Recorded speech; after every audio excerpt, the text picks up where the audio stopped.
भगवान ने कहा, सुनो जी, अभी हमें बहुत जरूरी मामा जी से मिलने जाना है, लेकिन हम तुम्हें आश्वासन देते हैं कि एक रात्रि का विश्राम एक दिन तुम्हारे यहां जरूर आएंगे, लेकिन अभी हमें जाना है। भगवान आगे बढ़ गए, जहां पर यज्ञ चल रहा था यज्ञशाला में पहुंच गए। बहुत बड़ा एक धनुष रखा हुआ था, और ये धनुष है कंस का। यज्ञ हो रहा था, यज्ञशाला में ही धनुष रखा हुआ था, बहुत सारे सैनिक खड़े हुए थे। इस धनुष को केवल कंस ही उठा सकता है और कोई नहीं। भगवान ने जाकर सैनिकों से पूछा, भैया इतना बड़ा धनुष किसका है? कह दिया हमारे महाराज कंस का। इतना बड़ा? कह दिया हाँ, और इस धनुष को केवल वो ही उठा सकते हैं, कोई और नहीं उठा सकता। भगवान हंसने लगे, हमने उठा के बता दिया तो? सैनिक हंसने लगे, तू बिलांद भरे को छोरा, तो इतने बड़े धनुष को उठा के दिखा देगा? कह दिया हाँ, हमें मौका दो। सैनिकों को लगा ये बालक उठा नहीं पाएगा, और भगवान ने जानबूझकर ऐसी बात कही कि इनको मौका मिल जाए। कह दिया हाँ बेटा, उठाकर बताना जरा, हम भी मान जाएंगे। भगवान को मिला मौका, भगवान गए भीतर यज्ञशाला में और उस धनुष को देखते देखते उठा दिया, और जो प्रत्यंचा चढ़ाने लगे सो प्रत्यंचा चढ़ाते ही बीच में से टूट गया। बोली कृष्ण कन्हैया लाल की। भयंकर शब्द हुआ, सब सैनिक डरकर भागने लगे। जैसे ही धनुष टूटने की आवाज आई सो कंस भयभीत हो गया। कंस भयभीत क्यों हुआ? क्योंकि ये धनुष शिवजी ने कंस को प्रदान किया था, और साथ में भोले बाबा ने यह भी कहा था कि कंस, पहले तो इस धनुष को कोई तोड़ नहीं सकता, और जिसने धनुष को तोड़ दिया वो तुझे छोड़ नहीं सकता। तो आज धनुष टूट गया। पूछा किसने तोड़ा? कह दिया कृष्ण ने। अब तो बेचारा पसीना छोड़ गया। मैं मरूंगा, मैं बचूंगा नहीं। अपने प्राण बचाने के लिए अपना महल छोड़कर सीधे युद्धशाला में भाग गया, जहां पर मल्ल युद्ध हो रहा था। और भगवान को रोकने के लिए इसने सैनिक भेजे, सैनिकों को हराया। इसने कुबलिया पीड़ हाथी को भेजा। भगवान ने हाथी की सूंड पकड़ी, चारों ओर घुमाया, जो आकाश में फेंका, पृथ्वी पर गिरा। गिरते ही गोविंदाय नमो नमः, कुबलिया पीड़ हाथी का उद्धार किया।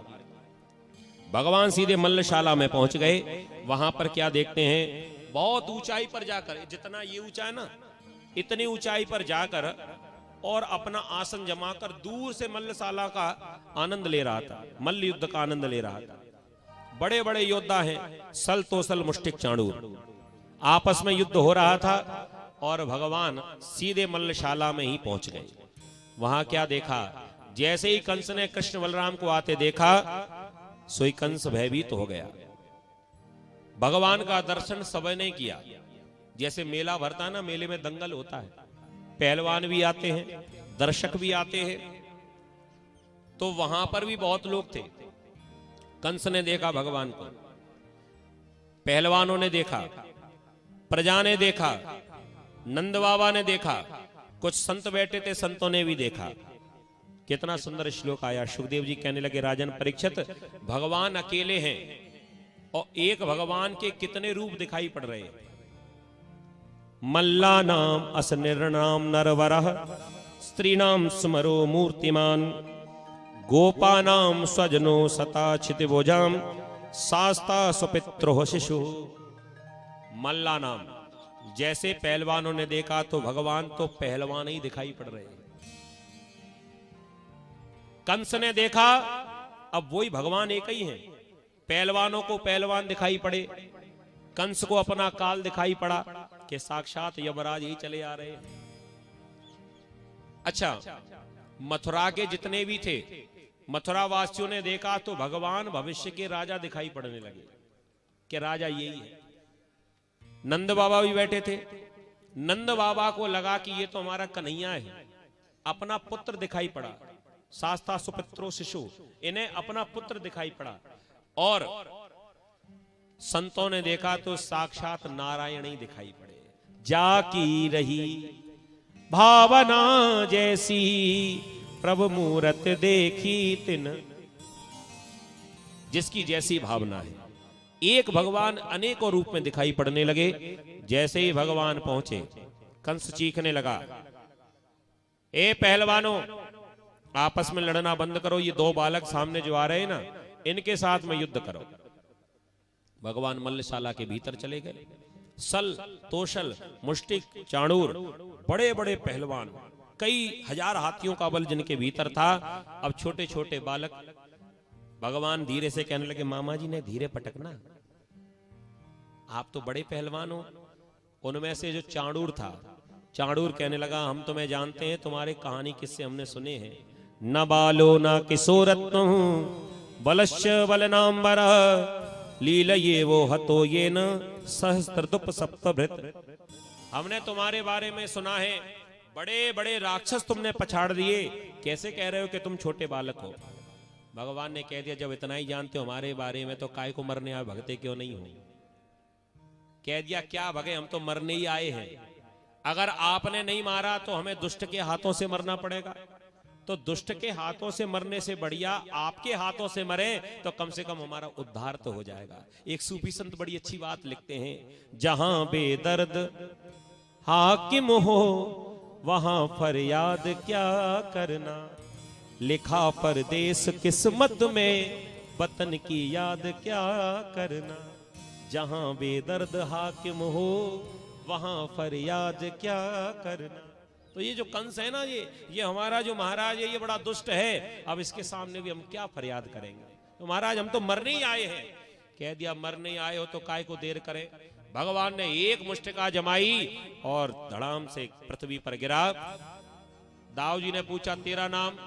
कह दिया, मेरा नाम है सल। दाऊ जी ने एक घूसा दिया, तू भी चल।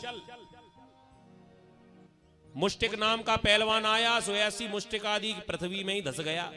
सल, तोसल, मुष्टिक, चाणूर चारों का उद्धार किया। अब कंस भयभीत हुआ, अब क्या करूं। चीखने लगा, ए सैनिकों, इन दोनों बालकों को पकड़ लो और जेल में बंद कर दो। भगवान ने सोचा, मामा जी को जल्दी ज्यादा है, चलो इन्हीं से मिल लेते हैं। छलांग लगाई भगवान ने और सीधे इतनी ऊंचाई पर मामा जी बैठे थे वहीं पहुंच गए। अब बेचारा कंस भाग नहीं सकता, हाथी पे बैठकर आया था तब चढ़ा था, अब हाथी तो आए नहीं, हाथी आए तब उतरे, अब कहीं भाग भी नहीं सकता। सो भगवान ने जाके पकड़ लिया। जो मुकुट पहने था, मुकुट नीचे गिर गया, भगवान ने उसके बाल पकड़ लिए, केशों को खींचने लगा। कंस चीखने लगा, लाला केशों में लगती है, छोड़ दे केशव। भगवान ने कह दिया, मामा जी आज तुम्हारे केशों में लगती है, याद करो वो दिन जब इसी प्रकार तुमने मेरी मां के भी केश खींचे थे, क्या तुमको उस समय दर्द नहीं हुआ था। इस कथा को सुनकर ये रहस्य सब पता कर लीजिए, कोई व्यक्ति जो भी जीवन में करता है उसी जीवन में एक ना एक दिन उसी को भी वही भोगना पड़ता है जो पहले करके आया है। स्वर्ग और नरक कहीं बाहर नहीं है, यही है। अच्छा किया होगा तो एक दिन तुम्हारे साथ भी अच्छा होगा। आज भगवान ने याद कराया, कैसे मेरी मां के केश खींचे थे, तुम्हारे पाप का घड़ा पूरा भर चुका है। अब तो रोने लगा, लाला मुझे क्षमा कर दे। कह दिया, नहीं कर सकता, मेरी मां को, मेरे पिता को बड़े कष्ट दिए तुमने। तुरंत ही भगवान ने कंस को उठाया और ऊपर से नीचे पटक दिया और अपने भीतर समस्त ब्रह्मांड का भार निहित किया। और जो ही भगवान ऊपर से छलांग लगाकर नीचे गिरे, वक्षस्थल पर गिरे कंस के ऊपर, ऐसा लगा कि पूरा ब्रह्मांड ही आकर गिरा। और कंस का गोविंदाय नमो नमः, बोले कंस मर्दन भगवान की। कंस के और भाई आए, भगवान ने सभी को समाप्त किया। कंस की दो पत्नियां थीं, अस्ति और प्राप्ति। ये जरासंध की बेटी थी। ये अस्ति प्राप्ति रोकर आने लगी, भगवान भी झूठ माट के रोने लगे।